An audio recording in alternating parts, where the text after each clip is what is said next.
একদমই অন্যরকম স্বাদের চিকেন রান্না করেছি, তাও একদম ঘরোয়া উপকরণে। আপনারা ব্রয়লার, পাকিস্তানি, দেশি যে কোনো চিকেন একইভাবে রান্না করতে পারেন। আমি এখানে দেশি চিকেন নিয়েছি, হাড়, মাংস, কলিজা সব নিয়ে নিয়েছি। পর্যাপ্ত তেল দিলাম, গোটা গরম মশলা দিলাম, আদা রসুনের পেঁয়াজ পেস্ট দিয়ে খুব ভালোভাবে কষিয়ে নিয়ে এখানে চিকেনটাকে দিয়ে এই মশলার মধ্যেই মাঝারি আছে চিকেনটাকে খুব ভালোভাবে ফ্রাই করে নিব।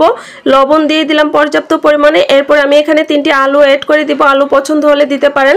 আলু দিয়েও আরও 5 মিনিট আমি কষিয়ে নেওয়ার পরে হলুদ, মরিচ, ধনিয়া গুঁড়ো দিলাম, জিরে গুঁড়ো দিয়ে দিব, 10 থেকে 12টি পেঁয়াজের কিউব দিয়ে দিলাম। পর্যাপ্ত 1 কাপ পানি দিয়ে খুব ভালোভাবে কষিয়ে ঢাকনা দিয়ে 5 থেকে 7 মিনিটের মতো রান্না করে নিয়েছি। আবারও কিছুক্ষণ নেড়েচেড়ে এবারে আমার পছন্দ মতো ঝোল দিয়ে দিচ্ছি। এর বড় ভিডিও কিন্তু আমার পাবলিক করা আছে, চাইলে দেখে নিতে পারেন। সবশেষে শাহি মশলা দিলাম, শাহি মশলা না থাকলে স্কিপ করতে পারেন। কাঁচামরিচ দিলাম। এই হচ্ছে ফাইনাল লুক। অবশ্যই একটা লাইক করে দিবেন প্লিজ।